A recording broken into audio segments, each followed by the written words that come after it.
माता कामाख्या मंदिर का निर्माण कैसे हुआ।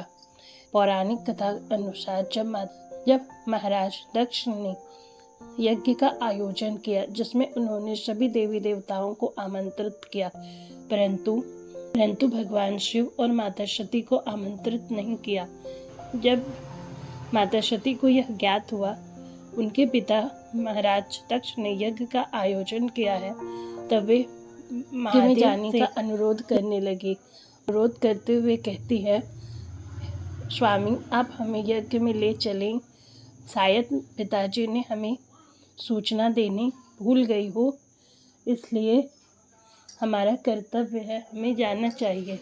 तब भगवान शिव माता सती को बहुत समझाते हैं और कहते हैं बिना आमंत्रण के हमें नहीं जाना चाहिए।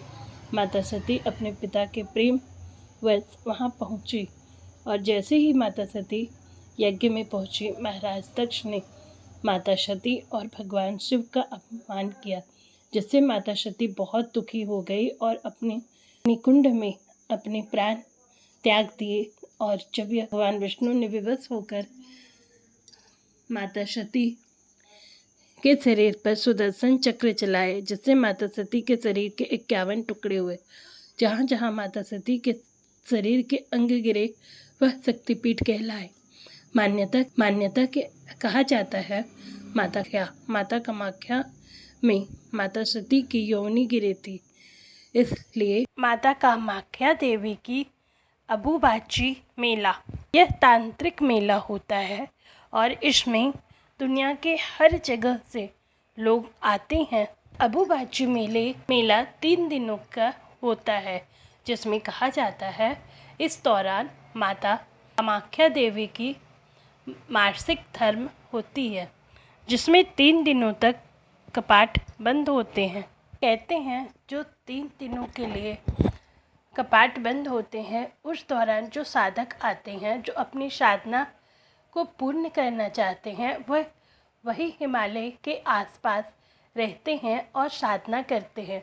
और चौथे दिन जब वो मंदिर के कपाट खुलते हैं, उस टाइम की एनर्जी बहुत ही हाई होती है और साधक उस एनर्जी को महसूस कर सकते हैं। उस समय जो ना की ब्लेसिंग मिलती है वो 1000 गुना बहुत अधिक होती है। अबुबाची मेले के समय जब 3 दिनों के लिए माँ के कपाट बंद कर दिए जाते हैं, उससे जो मंदिर से जो जल बाहर आता है, कहते हैं उसमें माता का रक्त होता है।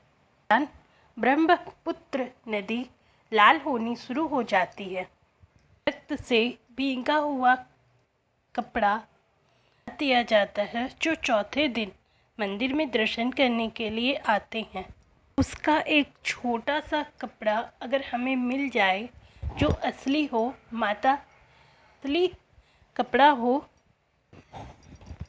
तो हमारी लाइफ से सारी नेगेटिविटी, प्रेत, बाधा कुछ हमसे दूर हो जाती है। बहुत ही पावरफुल मेला होता है माता कामाख्या देवी मेले के दौरान। जब हम माँ के दर्शन करते हैं तो यह रूप एक माँ और एक देवी का रूप होता है।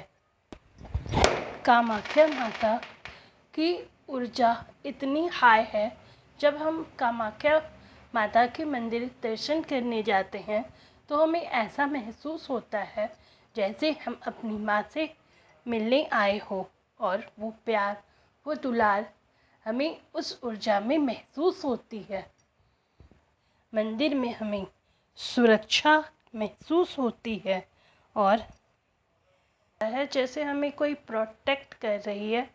सभी बुरी नेगेटिव आत्मा, बुरी विचार, भावना और ऊर्जा से, ये है माता कामाख्या देवी की अद्भुत ऊर्जा जो आज भी हम महसूस कर सकते हैं। माता कामाख्या मंदिर जिसे तंत्र का महाविद्यालय कहा जाता है। आज की वीडियो में हम जानेंगे कामाख्या मंदिर से जुड़े तंत्र के बारे में और तंत्र कितने प्रकार के होते हैं। माता कामाख्या शक्तिपीठ कामाख्या मंदिर महाविद्यालय है उन लोगों के लिए जो तंत्र सीखना चाहते हैं, तंत्र के साथ अपनी साधना को आगे बढ़ाना चाहते हैं। माँ कामाख्या में बहुत ही गुण तंत्र है, बहुत ही अलग तंत्र है। माता कामाख्या तंत्र करके बहुत सारे बुक पे प्रचलित है। माता कामाख्या का तंत्र विधि सीखने के लिए, जानने के लिए जन्मों का जुड़ाव होना चाहिए। या जब हम नई साधना को सीखते हैं तो माता के द्वारा आपको चुना गया हो तो ही माता की तंत्र विद्या और साधना को बड़ी सरलता से हम सीख सकते हैं। मार्ग यह भी है, अगर हमें हमारा माता कामाख्या से पिछले जन्म का कोई नहीं है तो हम माँ की दीक्षा लेकर भी वहाँ से साधना सीख सकते हैं। कामाख्या का तंत्र अलग है। कामाख्या का एक पाठ है जिसे हम कौल तंत्र कहते हैं। ये वैसे लोग होते हैं जो मार्ग के तंत्र को मानते हैं।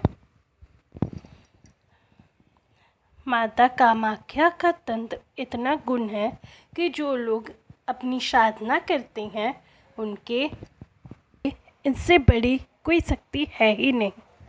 उनके लिए इससे बड़ी कोई शक्ति है ही। साधना को आगे बढ़ाने के लिए कि जून के महीने में अगर आपको कथा अच्छी लगी, अर्थपूर्ण लगी, हृदय को छू गई तो कमेंट करके ज़रूर बताएं और वीडियो को लाइक करें, चैनल को सब्सक्राइब करें। पार्ट 2 में हम जानेंगे माता कामाख्या और नरकासुर के बारे में, कैसे सुर का जपा गया मंत्र माँ कामाख्या का कवच बना। जाने कैसे, वीडियो को अवश्य देखें।